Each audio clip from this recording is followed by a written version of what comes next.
ഇന്നത്തെ വീഡിയോയിൽ ഗോദ രവിവർമ്മ ചക്രവർത്തിയെക്കുറിച്ച് മനസ്സിലാക്കാം.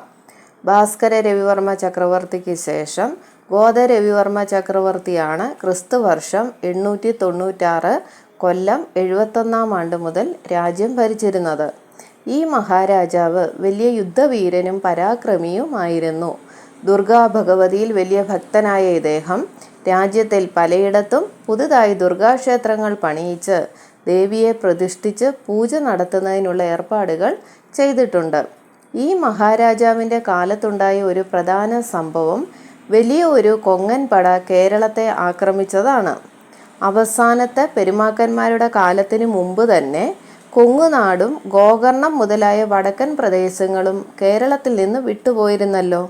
അതിനുശേഷം ആ കൊങ്ങു പ്രദേശങ്ങൾ പല്ലവന്മാർ, ഗംഗന്മാർ, ചാലൂക്യന്മാർ, രാഷ്ട്രകൂടന്മാർ തുടങ്ങിയ രാജവംശക്കാർ ഓരോരോ കാലങ്ങളിൽ പരസ്പരം ആക്രമിച്ച് കൈവശപ്പെടുത്തിക്കൊണ്ടിരുന്നു. അതുപോലെ ഗോകർണം മുതലായ പ്രദേശങ്ങൾ മറ്റ് ചില രാഷ്ട്രകൂടന്മാരും കദംബ വംശക്കാരും കൈവശപ്പെടുത്തിയിരുന്നു. ക്രിസ്തുവർഷം 9-ാം നൂറ്റാണ്ടിൻ്റെ മധ്യകാലം മുതൽ ഇങ്ങനെയുള്ള ആക്രമണങ്ങൾ ആ പ്രദേശങ്ങളിൽ നിന്ന് കേരളത്തിലേക്കും അല്പമായി വ്യാപിച്ചു തുടങ്ങി. അതുപോലെ തന്നെ തെക്കേ അതിർത്തിയിൽ തോവാള വഴിക്ക് ചില പാണ്ഡ്യ രാജാക്കന്മാരുടെ കയ്യേറ്റവും കുറേശ്ശെയായി തുടങ്ങി. എങ്കിലും കിഴക്ക് നിന്നുള്ള ആക്രമണങ്ങൾ അക്കാലത്തെ നെടുമ്പുറയൂർ നാട്ടുരാജാവായ പാലക്കാട്ട് രാജാവും, വടക്ക് നിന്നുള്ള ആക്രമണങ്ങൾ കോലത്തിരി രാജാവും, തെക്ക് നിന്നുള്ള ആക്രമണങ്ങൾ വേണാട്ട് രാജാവും തടുത്തമർത്തിയിരുന്നു. ഗോദ രവിവർമ്മ ചക്രവർത്തിയുടെ കാലത്ത് ഗംഗാവംശക്കാരനായ ഒരു രാജാവ് വലിയ കുതിരപ്പടയോടുകൂടി വാളയാർ വഴിക്ക് പാലക്കാട്ട് കാനം കടന്ന് കേരളം മുഴുവൻ ആക്രമിക്കാൻ തീരുമാനിച്ചു. അതിനുവേണ്ട ഒരുക്കങ്ങളോടുകൂടി വന്ന് പാലക്കാട്ട് രാജാവിൻ്റെ സൈന്യങ്ങളുമായി യുദ്ധം തുടങ്ങി.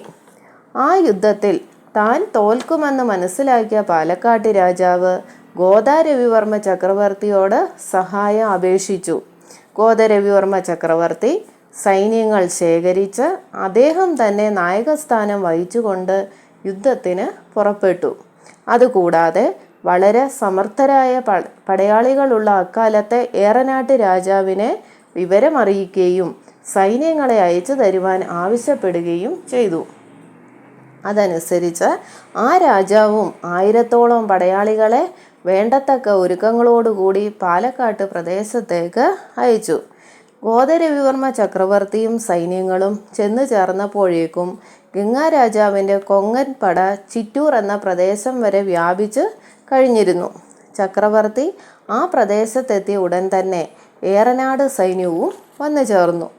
ഒരു ദിവസത്തെ യുദ്ധം കൊണ്ട് തന്നെ കൊങ്ങൽപ്പടയെ തോൽപ്പിച്ച് ഓടിക്കുകയും ചെയ്തു.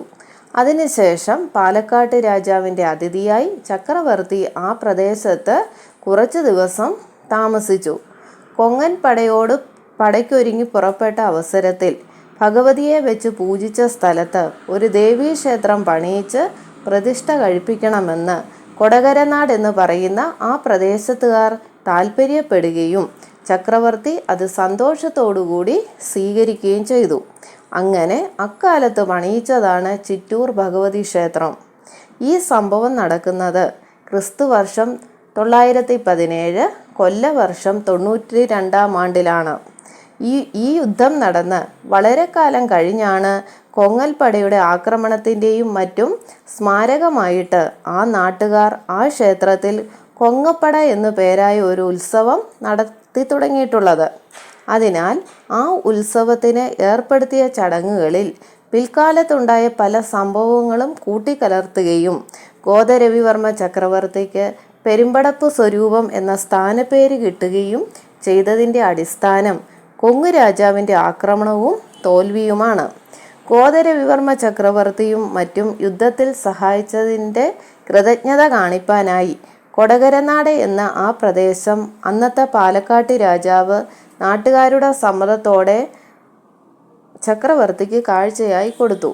അതുപോലെ ഇപ്പോഴത്തെ പാലക്കാട്ട് താലൂക്കിൽ ഉൾപ്പെട്ട കൊങ്ങാട് എന്ന ദിക്കിലെ ഏതാനും പ്രദേശങ്ങൾ തന്നെ സഹായിച്ച ഏറനാട്ട് രാജാവിനും പാലക്കാട്ട് രാജാവ് നന്ദി സൂചകമായി കൊടുത്തിരുന്നു.